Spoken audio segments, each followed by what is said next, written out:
انا اللي بيننا وبين الملك هو الوقار، أكيد. التوقير وفقا للدستور والقوانين اللي كتقول هذا رئيس الدوله. نعم.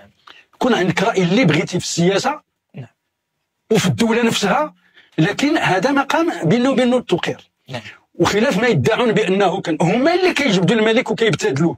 اللي يجي رمضان يقول لك العوينه زعما تيقول للمغاربه هذا الاجرام اللي كتشوفوا قدامكم كيديروا الجيش الصهيوني راه الملك اللي داروا، حنا راه غير خدامين في الارض. السي والزين حضرتي في حفل تاسيس اسرائيل في مكتب الاتصال، سي نورمال يوجعك كلام مشعل، سي نورمال. وقبل اشهر المهندسين الحركيين اول مره كنسمع هذه السميه، المهندسين الحركيين الحركه الشعبيه اول مره كنسمعها، بان كاين شي اطار سميتو المهندسين الحركيين باي مناسبه توقيع اتفاقيه مع المهندسين الاسرائيليين. ما عمرنا سمعنا بسميتكم في شي فعاليه اخرى، اللهم الا هذه قبل اشهر فقط قليله، غير في مارس الماضي 2023. فاذا المغاربه لهم ذكاؤهم وعقيدتهم ومرجعيتهم ولهم اعينهم ولهم افئدتهم وعارفين مع من كيمشيو، مع المقاومه، مع ابو عبيده، مع محمد الضيف، مع كتائب القسام والضجت بها شوارع المغرب. انتوما خليكم كتوجعوا كتمغصوا من شده تصهيونكم وهرولتكم باسم الوطني وباسم الملك. طيب الدوله والملك عارف شنو هي حماس، فضينا عارف شنو هي حماس، عارف شنو هي فلسطين. صحيح نحن نطلب من الدوله توقف التطبيع، لكن هذه غير المعلومه عندكم على الهامش، ماشي نتوما اللي غتقولوا للدوله شنو هي حماس. يلا تكمشوا وتمشاو تل ابيب، غير مأسوف عليكم العملاء.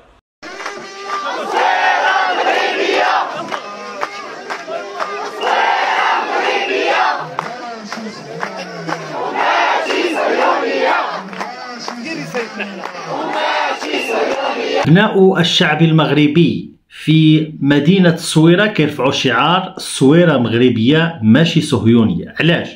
ببساطة لأن أندريا زولاي ابن مدينة الصويرة، يعني الأصول ديالو من الصويرة، كيديروا بزاف ديال البرامج، بزاف ديال الملتقيات، بزاف ديال الأنشطة الثقافية وكذا اللي كيكرسوا من خلالها تصهيونية ديال الصويرة، وكأن الصويرة هي واحد المدينة ماشي مغربية وإنما مدينة ديالهم هما. فالمغاربة انتفضوا بهاد الشعارات هادو. قولوا لي واش كتتفقوا معاهم في هاد الشعارات ولا ما كتتفقوش معاهم؟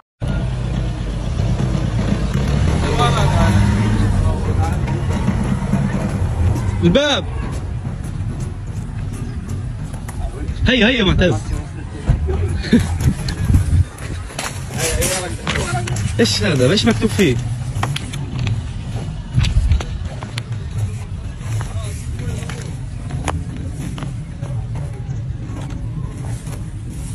لهم اوراق يعني من الطائرات من الفوق فيهم الارقام ديال الهواتف ديالهم كيفاش غيتواصلوا معاهم. الا شفتوا شي واحد من المقاومه قولوا لنا فين كاين، الا عرفتوا علاش يعني شي سر معين يعني شكموا لنا، وكونوا على يقين باللي غادي نوفروا لكم كلشي، السلامه والامن ديالكم داكشي كامل. هذا ان دل على شيء فانما يدل على ان اسرائيل فشلت باش تشري شي واحد من دوك الناس ديال غزه، بالرغم من انهم كيعيشوا الويلات تحت القصف، تحت يعني المخير فيهم راه ماتلو شي واحد مخير فيهم، المنزل ديالو دمر عن اخره، ما بقى بلا مأوى بلا حتى شي حاجه، كيعرضوا عليهم السكن كلشي على حسابنا. لكن الكرامه ديالك ما غاديش تبقى. حنا في المغرب للاسف الشديد ما فهمتش علاش كيخدموا الاجنده، واش ما كتهمهمش الكرامه ديالهم؟ كيف يعقل ان احزاب سياسيه بحال اوزين كيهضر يعني كيقول اوزين مشى تماك وكذا وكيجي كينتقد زعما مشعل زعما بحال ماشي على مشعل، لا لا هي كاين واحد الشعله، كاين الشعله مشعول، فهمت؟ مشعول ماشي حاجه اخرى للاسف الشديد. السلام عليكم، تحيه للجميع.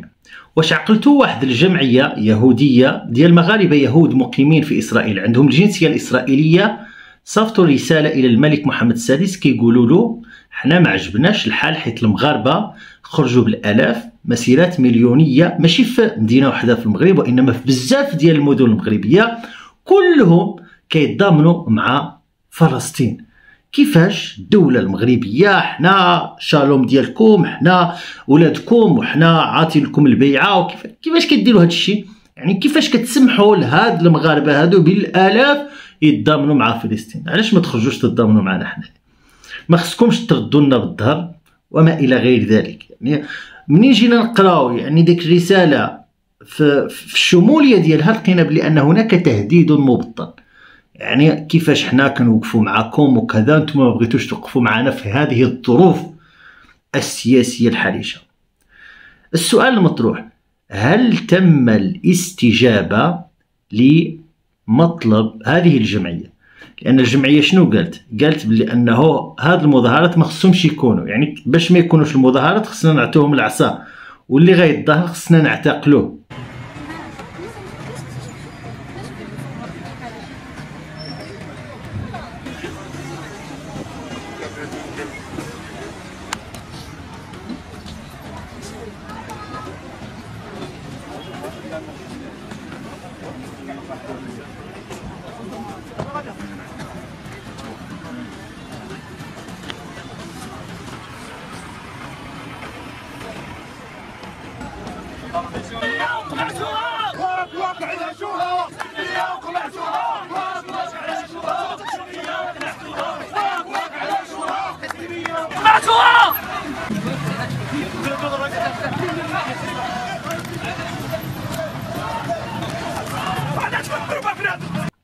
للأسف الشديد خرجوا مغاربة في واحد الشكل احتجاجي على كارفور.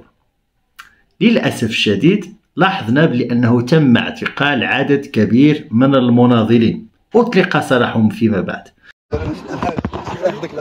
الله الرحمن الرحيم، والصلاة والسلام على سيدنا محمد وعلى آله الأمين. يعني في إطار الأنشطة اللي كديرها الجبهة المغربية لمناضلة الطبيعة ودعم فلسطين، كانت مقرره وقفه امام المركز التجاري الكارفور. حضرنا في السبعه كما العاده باش نسجلوا الوقفه ديالنا. كانت غتكون كما تتم جميع الوقفات اللي فيها وقفه شعارات وكذا وكلمات والامور تمشي عاديه، ولكن تفاجئنا بانه رجال السلطه كانوا يعني بواحد تدخلوا بواحد القوه وبواحد الشكل اللي غير معهود، قطعوا الرايات، هرسوا لي ميغافون يعني ومنعونا بواحد القوه غير معهوده. وفي الاخر استاقونا جميعا واحد العدد ديال المجموعه ديال المناضلين، تقريبا شي 13 مناضل. ولولا لطف الله تعالى كانوا يعتقلوا واحد مع الطفل ديالو. هذا فرقه سابقه في الحق يجب ان تذكر، لانه غير معقول ان يعتقل اب والطفل ديالو. المصلحه الفضلى في القانون الطفل معروفه في هذا الباب. بعد ذلك ساقونا هنا وداروا لنا مجموعه يعني محاضر وكما تعلمون مرت الامور بهذا الشكل وخرجنا. ولكن تم الاعتقال ديالهم وتم منع الشكل النضالي، يعني ما خصوش يدير داك الشكل وكذا. هذا إن دل على شيء فإنما يدل بالنسبة اللي غادي يفهم هذا الشيء في شموليته غادي يلقى وكأن الدولة استجابت لمطالب هذه الجمعية. في كاين اللي غيفهم هكا وكاين اللي غيفهم من واحد المنظور لا كارفور دوك المؤسسات التجارية لا يجب المساس بها على اعتبار أنها استثمارات كذا وكذا وكذا، وبالتالي فالمغرب يعني كدولة سيسخر القوى العمومية من أجل حسن سير هذه المؤسسات الاستثمارية. ممكن يتفهم من هذا يعني من هذه الجهة، ولكن إلا كانوا دوك المحتجين ممكن يسبوا مثلا شي مشكل كما دار في دول أخرى. إذا لاحظتوا مثلا في دول أخرى تركيا، الأردن وباقي الدول، المؤسسات التجارية راه ماشي كانوا كيحتجوا تماك، لا راه كاين شي وحدين مشاو في المسار ديال أنهم يكسروا ويهرسوا دوك الزيجان ديال مثلا ديال ماكدونالد، ديال مجموعه من المؤسسات التجاريه الكبرى اللي كتدعم اسرائيل، فمشاو في المسار كاع تخريبي فوضوي، مشاو يهرسوا الزيجان وكذا. وكاين اللي جاب الفيران كاع رماهم في كيسميتو في ماكدونالد لداخل كل واحد كيفاش عبر. في المغرب ما عبروش بهذه الطريقه، يعني اشكال احتجاجيه سلميه، والمناضلين اللي تما هما دوك المناضلين اللي مشاو في دوك الوقفات الاخرى اللي داروا في المغرب. فالسؤال المطروح علاش بالضبط تم التعامل معهم من بعد هاد الرسائل ومن بعد يعني مجموعه من الدعوات ديال بعض اليهود اللي كيقول لك حنا مغاربه وكذا باللي المغرب خصو يوقف معنا وكذا.